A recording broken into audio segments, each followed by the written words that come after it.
성경은 모두 66권으로 되어 있습니다.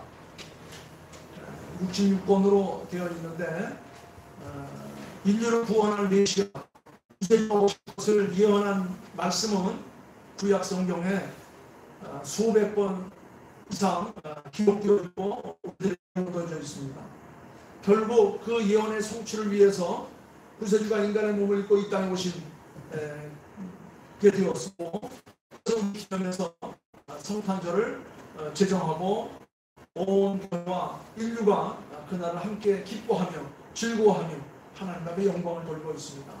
그래서 성탄절을 맞이할 때마다 모두마다 메리 크리스마스라고 말합니다. 즐겁고 복된 성탄이 되기를 바란다. 이어서 이제 동지를 기점으로 해서 죽었던 태양이 다시금 솟아오르고 다시금 낮의 길이가 깊어지는 것을 우리가 축하하면서 새해를 맞이하는 저희들이 됩니다. 유럽에서는 가장 큰 절기로 예수님의 생誕을 축하하기 전에 가장 큰 절기를 바로 동지절기로 지냈다고 합니다. 왜냐하면 동지가 되기까지는 흑암 속에 가리워지다가 동지를 지나고 나면 해가 점점 길어지고 밝은 날이 오고 활동할 수 있는 오기가 오기 때문에 그래서 태양의 부활을 기념하기 위해서 동지절기를 지켰는데 이때를 기해서 우리 예수님의 탄생과 함께 축하하면서 유럽 사람들이 가장 성탄절을 지정하여서 즐기게 된 그런 유래가 있습니다. 좌우지간 예수님의 탄생은 우리들에게 큰 희망이고 기쁨이 의미가 된 것은 두말할 수가 없습니다. 그런데 성경 전체를 살펴보면 예수님의 탄생 이야기를 기록하는 것은 딱 두 군데가 예수님의 생애를 조망한 그 복음서가 마태, 마가, 누가, 요한복음 4권이 있는데 그 중에서 특별히 2권 마태와 누가만이 탄생 이야기를 기록하고 있습니다. 두 복음서의 예수님의 탄생 이야기는 공통점보다는 차이점이 더 많은 것을 또 발견할 수가 있습니다. 마태는 아기 예수님이 탄생하신 곳으로 저 동방의 박사들이 찾아 경배하는 것으로 기록을 시작합니다. 그런데 누가복음은 들녘에 나가서 밤새도록 자기에게 맡겨진 양떼들을 지키는 그 목자들에게 바로 천사들을 보내어서 인류 탄생을 고하게 됩니다. 그래서 마태와 누가만이 예수의 탄생 이야기를 기록을 했는데 그 차이점은 마태는 동방의 박사들에게 먼저 예수의 탄생을 고지했고 누가는 바로 천사가 밤에 멈추지 않고 소임을 감당하고 있는 목자들에게 예수의 탄생을 알린 것, 이렇게 차이가 있습니다. 좌우지간 어떻든지 간에 예수님께서 이 땅에 인간의 몸을 꾸었습니다. 그런데 그 소식을 가장 먼저 받은 사람들이 누구였는가? 동방의 박사들은 늘 밤하늘을 살피면서 하늘의 움직임을 통하여서 인류를 내리고 현재 주는 상황을 살피는 그런 사람들이었습니다. 늘 자기의 소임을 감당하기 위해서 밤하늘을 살피며 뭔가 것을 생각하는 사람들. 이 사람들도 역시 인류를 구원할 메시아가 반드시 올 것이다. 이 구약의 약속들을 믿었습니다. 구약에는 1000여 년 이상의 예수님의 구세주의 나심이 예언되어 있어요. 이 당시만 해도 끊임없는 전쟁, 그리고 전쟁으로 일어난 기근, 또 기근으로 일어난 전염병. 그래서 인류는 전쟁과 기아와 전염병으로 인해서 끊임없이 고통과 괴로움과 슬픔 가운데 빠져갈 수밖에 없었어요. 아무래도 애써도 전쟁으로 인해서 다 빼앗기고 기근으로 인해서 굶주리고 또 전염병으로 인해서 모두가 다 고통 가운데 어려움 가운데 살고 있었어요. 인류의 소망은 언제 전쟁이 사라지고 언제 기근이 없어지고 언제 이 전염병에서 해방될 것일까? 이것이 우리의 숙제였습니다. 모두가 어두운 가운데 위로를 받기 원했습니다. 용기 있는 삶을 살기 원했습니다. 더 밝은 세상을 바라며 그렇게 살고 있었습니다. 이럴 때에 이것을 영원하면서 동방의 박사들은 밤하늘을 살폈어요. 그러다가 하늘의 징조를 보고 그를 따라서 찾아온 것이 바로 유다 땅 베들레헴 말구유까지 오게 되었다. 이렇게 마태는 기록을 합니다. 반면에 누가는 그래서 양떼를 치다가 바로 하늘의 음성을 듣고 찾아와서 아기 예수님을 구세주로 영접하는 일이 올라옵니다.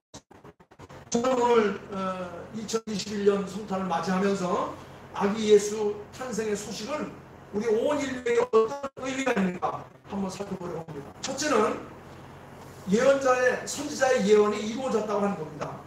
1절부터 본문을 좀 길게 읽었는데 4절부터 7절에 있는 말씀을 보게 되면 구약 선지자들은 이미 예수님 오기 몇백 년 전부터 예언했습니다. 아니 저 창세기 3장 15절부터 여자의 후손이 일어나 장차 사탄 마귀를 파쇄하고 인류를 구원할 영광의 날을 맞이할 것이다. 승리의 날을 맞이할 것이라고 이렇게 창세기부터 시작해서 인류를 구원할 메시아의 탄생을 고지했습니다. 이사야 선지자도 보이고 수많은 선지자들이 바로 장차 인류를 구원할 메시아가 올 것이다. 그런데 최근에 가장 확실한 선지자가 누구였냐면 장성가리 고지한 선지자, 그 선지자는 바로 미가 선지자였습니다. 미가서 5장 2절 말씀에 보게 되면 미가 선지자는 장소까지 정확하게 지적을 하면서 메시아가 탄생할 것이라고 얘기합니다. 베들레헴 에브라다야, 너는 유다 족속 중 가장 작을지라도 이스라엘을 다스릴 자가 내게로 나올 것이라. 그의 근본은 저 창고에 영원부터 있었느니라 라고 미가야 선지자를 통해서 이렇게 구세주가 이 땅에 오실 것이 바로 예언되고 있었습니다. 그 예언대로 그 구약의 수많은 선지자와 선열들의 그 예언들을 대로 되어서 마침내 이 땅에 메시아가 탄생합니다. 이 예언대로 마태와 마가는 예수님의 생애를 기록하는 가운데에 탄생의 사건을 우리에게 확대시켜서 자세하게 설명해 줍니다. 그래서 마태와 마가는 예수님께서 베들레헴에 태어나셨고 그 사건을 동방의 박사들과 들녘에서 일을 하던 목동들을 통하여서 우리들에게 역사적 사실을 확실하게 보여줬습니다. 당시 이스라엘 사람들은 메시아, 즉 구세주가 베들레헴에서 태어날 것을 믿고 기다렸습니다. 그런데 왜 하필이면 베들레헴이냐? 왜 베들레헴이냐? 베들레헴의 뜻은 떡집이라는 그런 의미예요. 떡집. 떡은 우리의 배고픔을 채워주는 가장 중요한 것입니다. 인류에 의해서 가장 참 처참한 일을 먹지 못해서 굶주려 죽어가는 영혼들의 떡을 줄 수 있는 거룩한 장소 베들레헴. 그 육신의 떡뿐 아니라 영혼의 양식까지도 채워줄 수 있는 것. 우리의 영원한 미래를 약속한 베들레헴.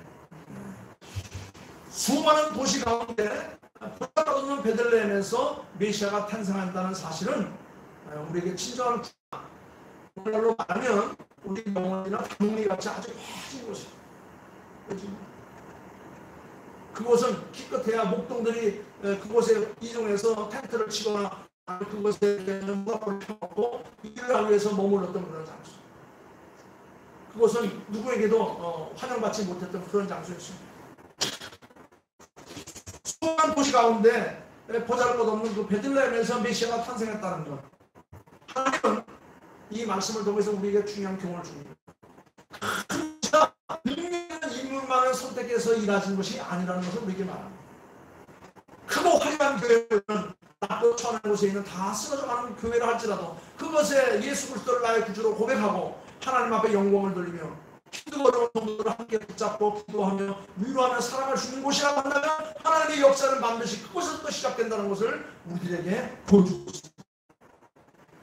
크고 아름다운 웅장한 그런 도시나 교회나 그런 곳에 살고 있는 화려한 옷을 입고 능력 있는 사람들이 아니라 오히려 소외당하고 외면받는 삶 속에 늘 힘들고 어려운 가운데서 굴하지 않냐고 내일을 다하며 더 나은 삶을 희망하며 사는 사람들이 하나님께서 찾아오셔서 그들에게 기쁨을 주시고 위로를 주시고 용기를 주신다고 하는 것을 바로 이 본문 말씀에서 우리들에게 주고 있습니다. 그래서 하나님께서는 구약의 선지자를 통해서 예언하신 구원의 역사를 유다 땅 베들레헴 낫도 창한 말구 위에서부터 시작하신 것을 느끼고, 이것은 바로 구원의 참된 기쁨과 위로가 되시는 구세주 우리 주 예수 그리스도를 이 땅에 보내신 겁니다. 하나님께서 인간의 몸을 입고 이 땅에 오셔서 주어진 이름이 예수라고 하는 이름.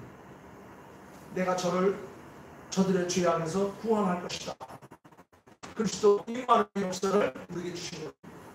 두 번째는 8절부터 12절에 있는 말씀을 잘 살펴보면 어떤 사람에게 무엇을 주었는가? 그거는 메시아를 구세주를 기다리는 사람에게 소망을 이루어주고 희망과 용기를 주었다는 것을 보이게 됩니다. 유다는 먼저 목자들에게 예수의 탄생 소식을 알려줬습니다. 목자들은 모두가 잠든 초밤 밖에서 양떼들 틈에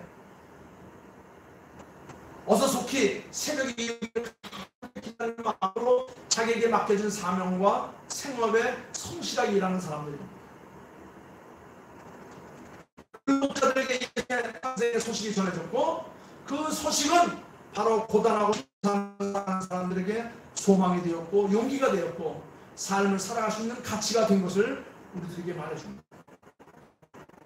오늘 아침에 저 실내고개를 넘어서 부대교회로 들어가는데 자동차에 빛이 온도계를 보니까 내가 17도. 뭐 평상시 그렇게 추웠단 모르는데 갑자기 추워지니까 오늘 부대교회 갔더니 예년에 비해서 많은 용사들이 나왔어. 요새는 교회 가라고 마음대로 부대에서도 얘기도 못합니다. 인권이니 뭐니 해도 강제로 동원도 못하고 예배 나가고 이렇게 방송도 못합니다. 그런데 오늘 안 믿는 아이들도 믿는 아이들 따라서 오늘 예수님의 탄생하신 성탄절이라는 것을 알아서 찾아서 올라와서 함께 예배를 드렸습니다. 얼마나 춥겠습니까? 이 추운 날 그 산 정상에 올라가서 촛대를 들고 근무를 해야 한다는 것 힘들 것입니다. 그들에게 한 가지 소망이 있다면 빨리 이 근무 시간이 끝나서 내일만 들어가서 하는 것이 가장 큰 바람이었을 겁니다. 그렇습니다. 오늘 본문에 등장한 이 목자들은 모두가 잠든 밤 밖에서 자기에게 맡겨진 소임을 감당하기 위해 양떼들 틈에 오직 새벽이 오기를 기다리면서 일하는 그런 자들이었습니다. 그런 자들에게 하나님께서는 인간의 몸을 입고 이 땅에 오셔서 그들에게 희망을 주었습니다. 용기를 주었습니다. 살아갈 수 있는 가치를 주는 겁니다. 더 나아가서는 메시아의 탄생, 우리 예수 그리스도의 탄생은 메시아의 구세주를 기다리는 모든 사람들에게 놀랍고 큰 기쁨의 소식이 되는 겁니다. 지금도 마찬가지지만 그 당시에는 끊임없는 전쟁과 기근과 전염병 속에 내몰려 있었습니다. 이스라엘 역사를 살펴보면 이스라엘 역사가 온전한 왕국을 이루고 온전한 독립과 해방을 이루는 사람들은 극히 적습니다. 왕국을 이루었던 다윗 왕 때와 솔로몬 왕 때를 제거하게 되면 그리고 신약과 구약 사이에 약 100년간 마카비 왕조 때, 그리고 AD 70년에 나라를 잃어버리고 2000년 동안 이렇게 강화를 하다가 1948년 5월달 다시 이스라엘을 세운 그 이후에는 전부가 다 떠들이 인생을 했습니다. 나라도 없습니다. 주도 없습니다. 국민들도 민족들도 다 뒤섞여가지고 황인종, 흑인종, 백인종 전부 다 뒤섞여서 말도 다르고 언어도 다르고 문화도 다른 속에서 피가 섞여서 이렇게 2000년, 3000년 동안 내려오면서 그렇게 살았던 백성들입니다. 그래서 우리도 우리 땅을 갖고 우리 집을 짓고 우리도 하나님 앞에 완전히 온전히 하나님 앞에 온전히 예배를 드리며 샀을 것을 좋을까? 그들에게는 바로 내일에 대한 소망, 오늘 힘들고 어려운 세상을 살아갈 수 있는 용기, 그리고 내가 하는 것이 바로 가장 큰 숙제였습니다. 그런데 천사가 나타나서 어두운 가운데 빛을 비추며 두려워하는 오늘 너에게 빛을 큰 기쁨의 좋은 소식을 전하노라. 그렇습니다. 가장 기쁘고 큰 즐거운 소식 아니겠습니까? 천사는 말합니다. 자, 빨리 가봐라. 포대기에 쌓여 귀에 놓여있는 아기가 있는데 그 아기가 바로 너희 기다리는 메시아였고 그들이 바로 인류를 구원할 주시다. 하나님의 역사가 그곳에 나타난 것이다. 짐승의 먹이통인 구유에 구세주가 누워 있었다고 하는 것은 바로 희생을 위한 예수 그리스도의 세상을 위한 예수의 희생을 암시해주고 있습니다.